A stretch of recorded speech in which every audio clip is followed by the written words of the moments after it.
right, welcome everyone. Thank you for coming to Trinity Metro's public meeting regarding the 2023 service standards.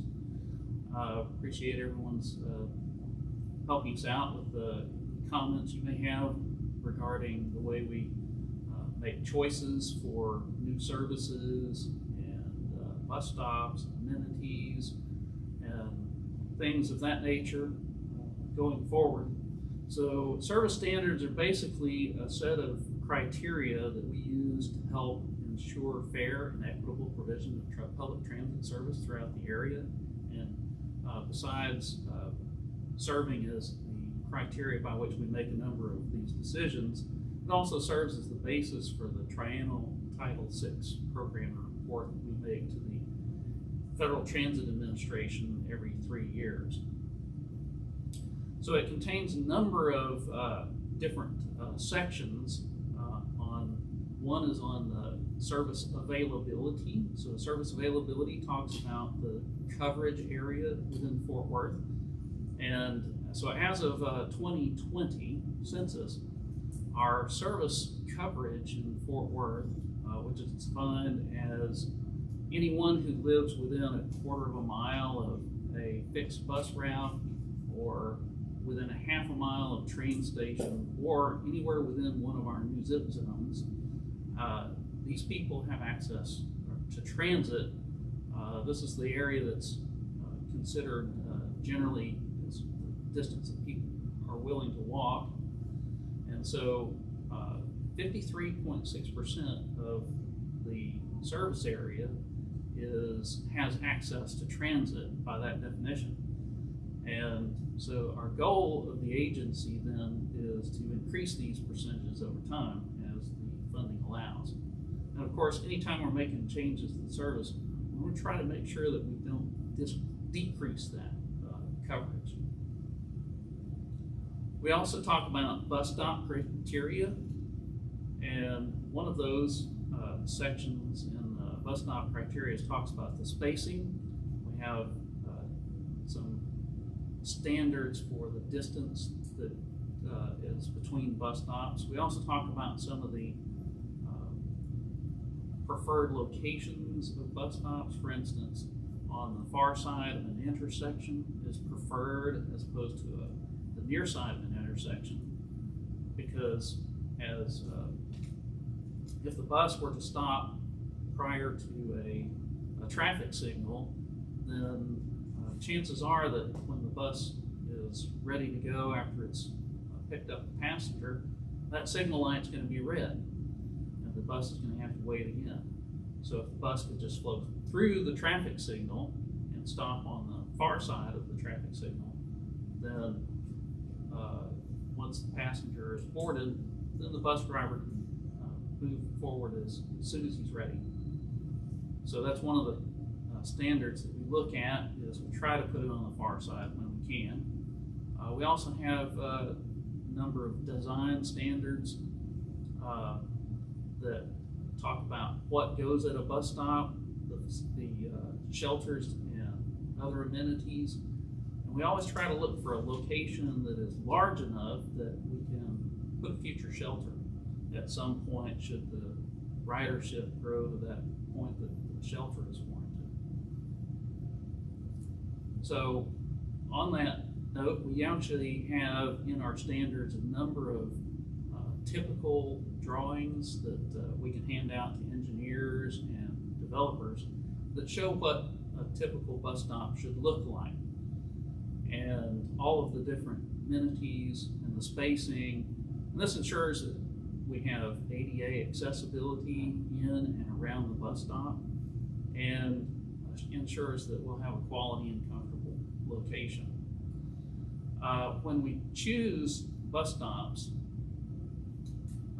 for shelter installation, the way we do it is we have a system by which we rank all of our bus stops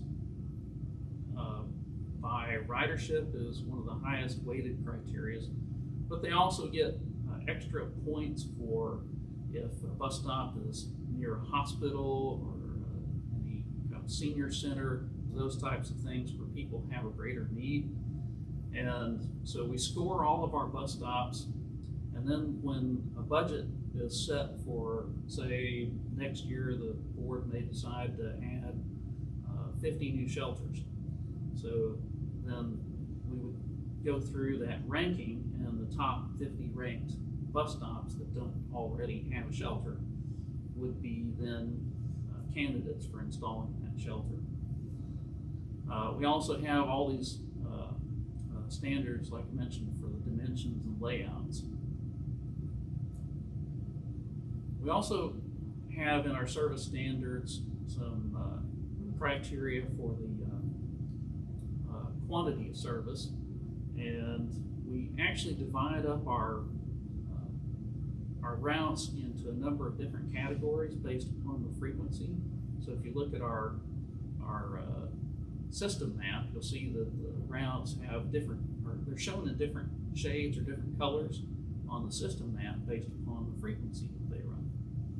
And so this chart that you see behind you, or behind me, is shows the standard frequencies at different times of day for each of those categories of routes and services.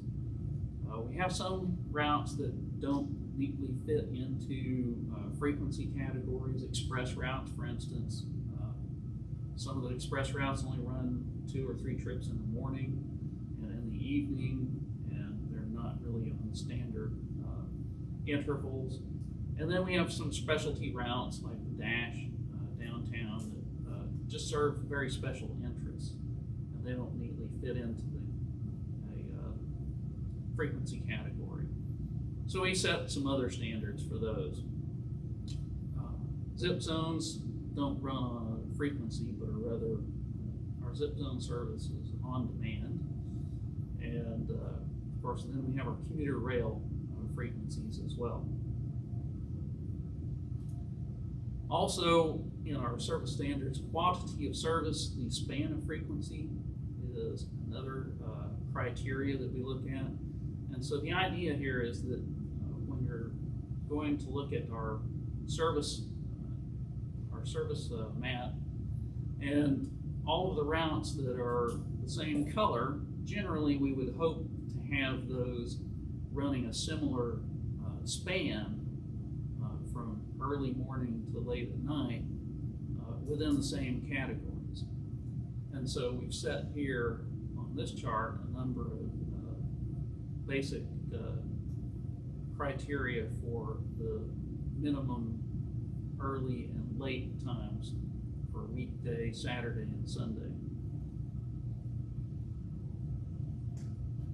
We also talk about the quality of service, and one of the criteria in quality of service that impacts how comfortable people are when they're riding is the vehicle loads.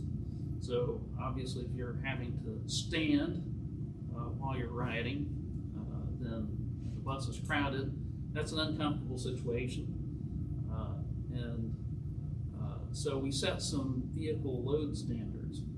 Now we understand that a lot of the trips that people take are actually short trips on some of the more frequent routes, like Route 2. Some people are just going for a few blocks, particularly early in the morning or in the evening peak times.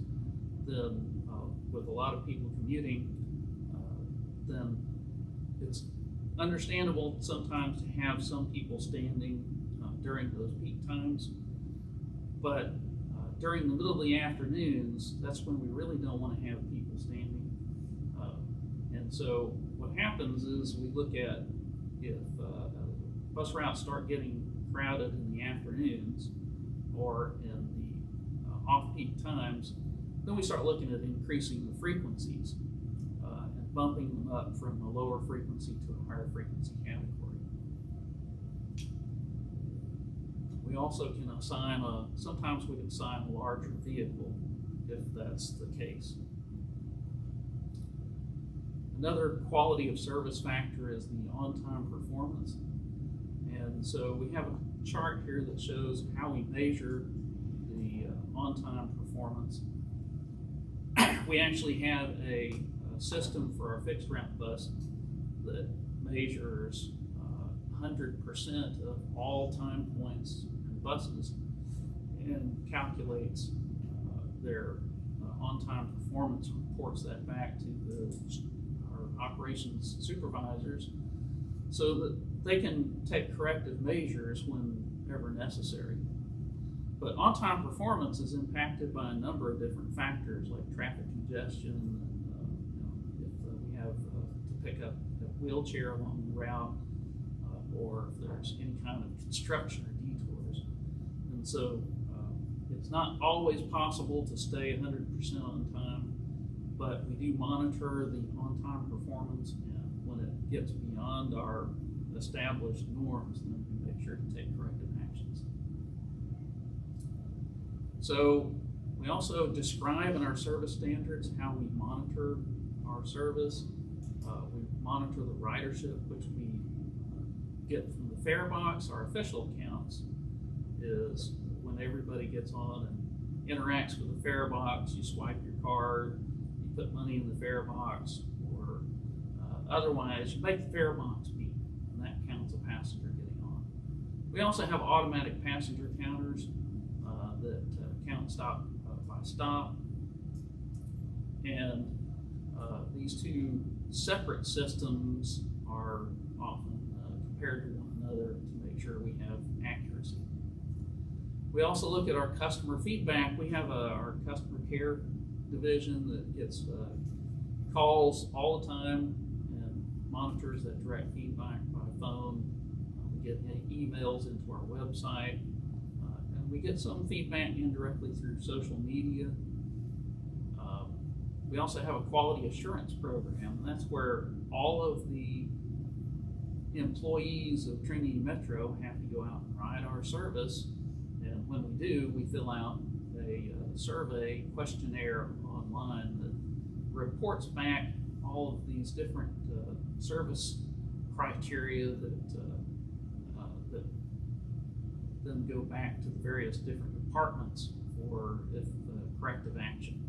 So if somebody is riding, they see that the bus head sign is incorrect, they'll make a note of that, and the electronic shop will repair it. We also have an envoy program, so we have a number of staff that ride buses and talk to passengers and try to help people just to plan their trips and help them to buy fares through the ticket vending machines, or answer any other questions that they might have while they're riding. And so we get a lot of feedback through that envoy program. This fall, you'll probably see on board buses a number of surveyors in blue vests. And they ask you to participate in the survey, and they're doing an origin destination survey, and it's region wide, so they'll actually be riding our buses as well as the DART system in Dallas and the DCTA transit system in Denton, and asking people about where they're coming from and where they're going. And that is very critical information for us planners as we look at making changes to our system in the near term and for planning long-term expansion of the service. And then when we're looking at the ultimate route performance, then we have some internal numbers that we look at, such as passengers per hour, passengers per mile, and so forth, that we use. We compare routes to other routes and to our system averages. And that's one of the ways that we use to look at the different performance of routes. We also, in our service standards, describe our service change process, how we make major service changes and minor service changes.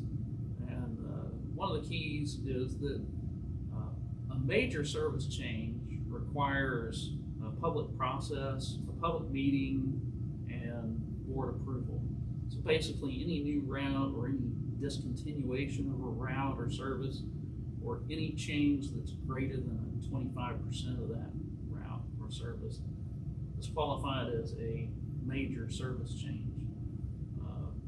Minor service changes are the things like a 5-minute schedule change here or there, or an extension to go around the block.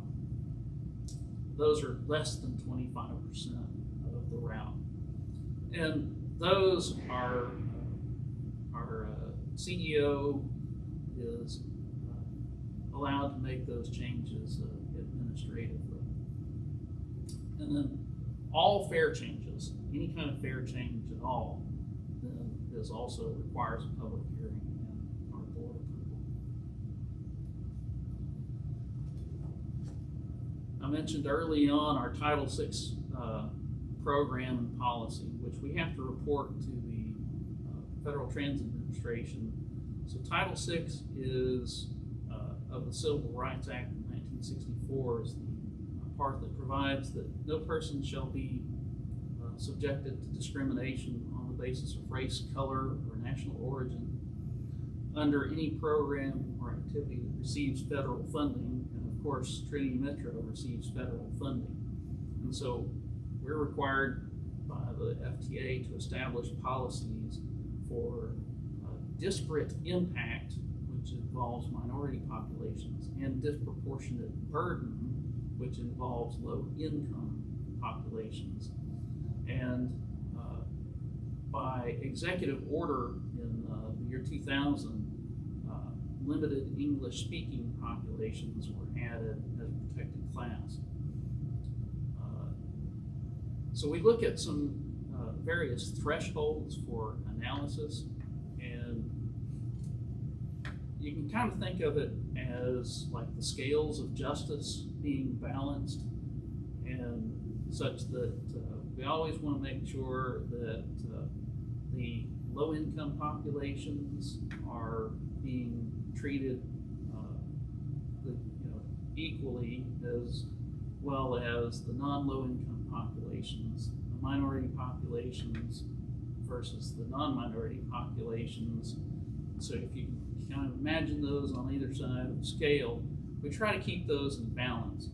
But there's, because of just the nuances of route planning, that it's not always possible to make every change or every route be exactly balanced.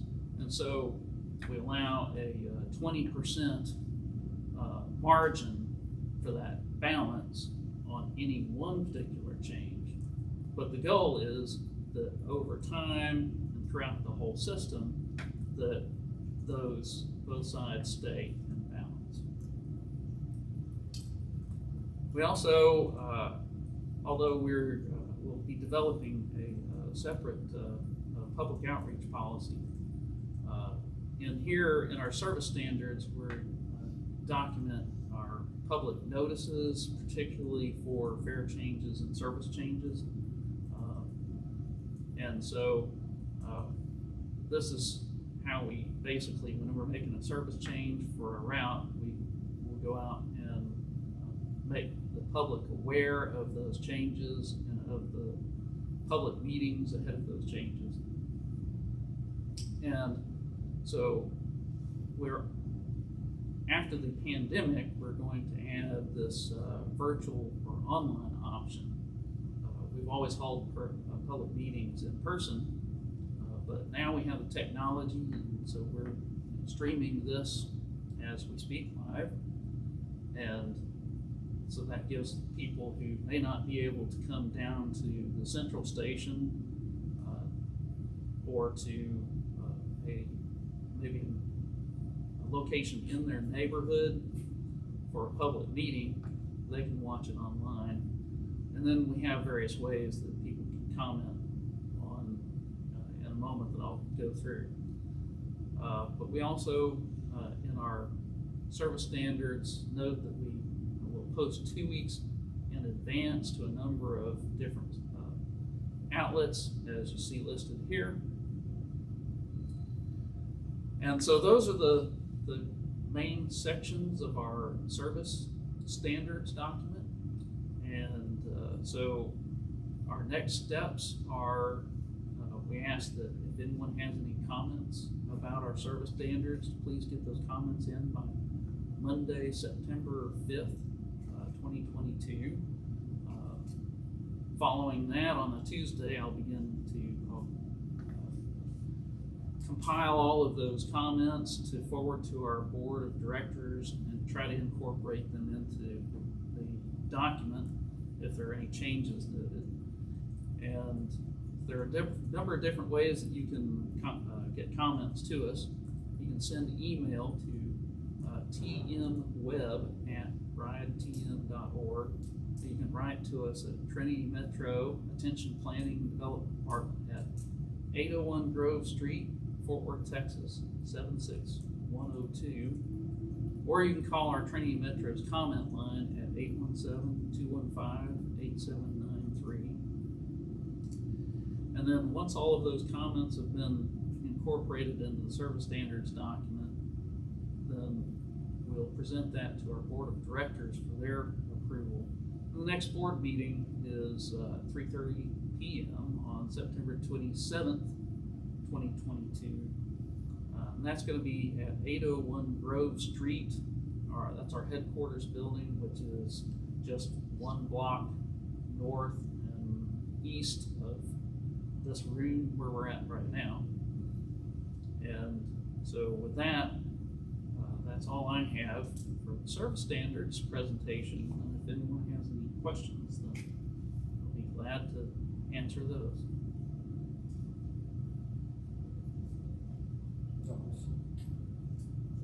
Good presentation. Thanks. You answered questions I had years ago. Will this be online? Yes, we're going to post this online. We're recording it live now, and it'll be posted online.